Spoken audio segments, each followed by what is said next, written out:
रामायण कथा तारका वध। स्त्री के रूप में तारका एक घोर पाप है और पाप को नष्ट करने में कोई पाप नहीं होता। हे राम, तुम इस पापीन का संहार कर दो। प्रातः काल स्नान करके निवृत्त होकर राम और लक्ष्मण गुरु विश्वामित्र के साथ सरिता तट पर पहुँचे। एक बनवासी मुनि ने विश्वामित्र के साथ दो सुकुमार बालकों को देखा तथा उनका परिचय प्राप्त करके वे एक छोटी सी सुंदर नौका ले आए और विश्वामित्र से बोले, हे मुनिराज, आप इन राजकुमारों के साथ इस नौका पर बैठकर सरिता पार कर लीजिए। विश्वामित्र जी ने उस मुनि को धन्यवाद दिया और राम तथा लक्ष्मण के साथ नौका पर सवार हो गए। इस प्रकार वे सागर से मिलन की आतुरता में कलकनंदाल दौड़ती जा रही उस नदी को पार कर गए। नदी के उस पार एक भयानक वन था। उस वन को देखकर राम बोले, गुरुदेव, यह वन तो बड़ा भयंकर है। सभी ओर से सिंह, बाघ आदि हिंसक पशुओं के दहाड़ने और हाथियों के चिघाड़ने की ध्वनि आ रही है और भालू, वन भैंसे आदि वन प्राणी भ्रमण करते दृष्टिगत हो रहे हैं।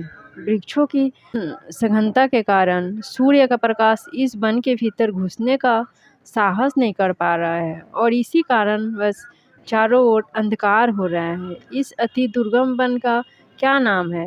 राम के इस प्रश्न का उत्तर विश्वामित्र ने इस प्रकार दिया, हे राघवनंदन, पूर्व काल में इस स्थान में वन न होकर मालदा और करूप नाम के दो समृद्ध राज हुआ करते थे। दोनों ही राज ऊंची ऊंची अट्टालिकाओं की सुंदर पथों से सुशोभित थे तथा धन्य धन और समृद्धि से परिपूर्ण थे।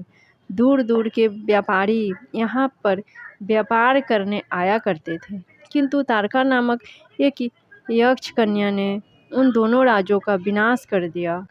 ऋषि विश्वामित्र ने आगे बताया, तारका कोई साधारण स्त्री न होकर सुंद नाम के राक्षस की पत्नी और मारीच नामक राक्षस की माता है।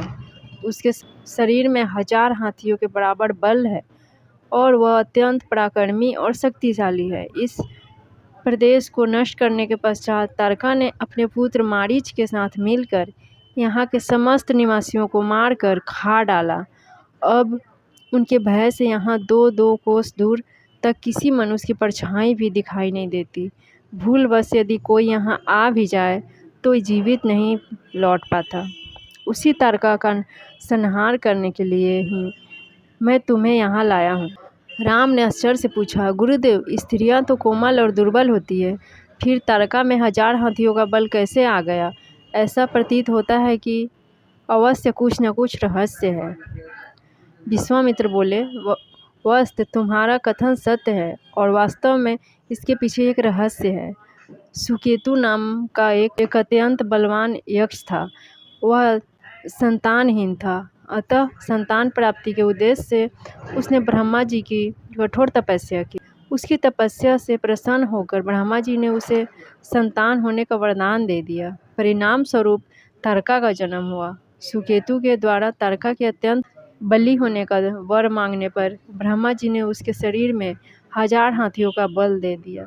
विवाह योग आयु होने पर सुकेतु ने तारका का विवाह सुंदर नामक राक्षस से कर दिया और उससे मारीच का जन्म हुआ। मारीच भी अपनी माता के समान बलवान और पराक्रमी था। वह सुंदर राक्षस का पुत्र होकर भी स्वयं राक्षस नहीं था, किंतु बाल्यकाल में वह बहुत उपद्रवी था। ऋषि मुनियों को आकरण कष्ट दिया करता था। उसके उपद्रव से त्रस्त होकर एक दिन अगस्त्य मुनि ने उसे राक्षस हो जाने का शाप दे दिया।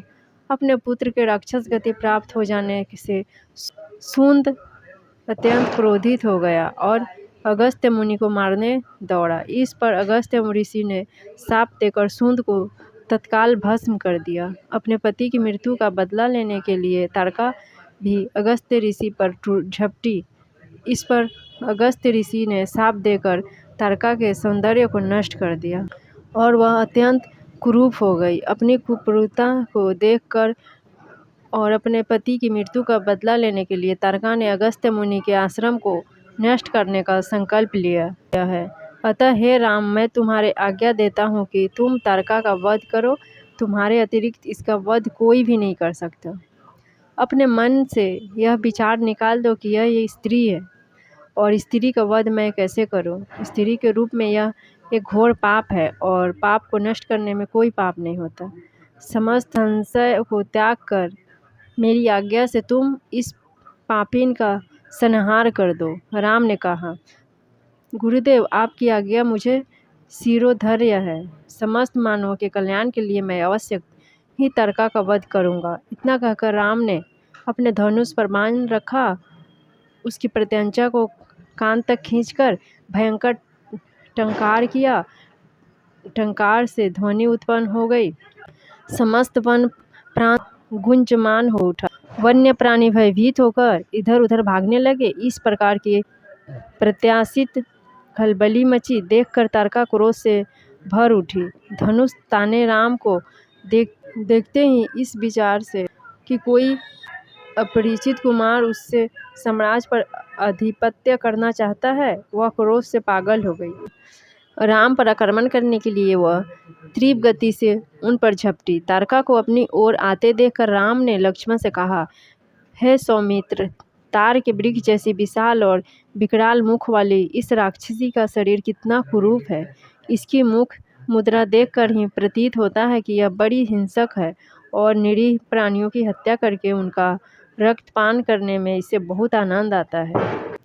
तुम एक तरफ सावधान होकर खड़े हो जाओ और देखो कि मैं अभी यमलोक भेजता हूँ। विकराल देह धारिणी तारका अपने बड़े बड़े दांत चमकाती, भुजाओं को फैलाए हुए दुर्गामी बिजली की तरह राम और लक्ष्मण पर तीव्रता के साथ झपटी। राम इस भयंकर आक्रमण के लिए पहले से ही तत्पर थे। उन्होंने छीन बाण चलाकर उसके हृदय को छलनी कर दिया। उसके वक्षस्थल से गरम गरम रक्त की धारा प्रवाहित हो उठी। वह आक्रमण करने के लिए पुनः टूट पड़े। इससे पूर्व ही राम ने एक और बाण चला दिया, जो सीधे उसके वक्ष में जाकर लगा। वह पीड़ा से चीखती हुई चक्कर खाकर भूमि पर गिर पड़ी और अगले ही क्षण उसके प्राण निकल गए। राम के इस रण कौशल और तारका की मृत्यु से ऋषि विश्वामित्र अत्यंत प्रसन्न हुए। उनके मुख से रामचंद्र के लिए आशीर्वचन निकलने लगे। गुरु की आज्ञा से वहीं पर सभी ने रात्रि व्यतीत किया। प्रातःकाल उन्होंने देखा कि तारका के आतंक से मुक्ति पा जाने के कारण उस वन की भयंकरता और विकरालता समाप्त हो चुकी है। कुछ समय तक उस वन की शोभा निहारने के उपरांत स्नान पूजन से निवृत्त होकर वे महर्षि विश्वामित्र के आश्रम की ओर चल पड़े। मेरी वीडियो अच्छी लगी तो लाइक शेयर सब्सक्राइब जरूर कीजिएगा। थैंक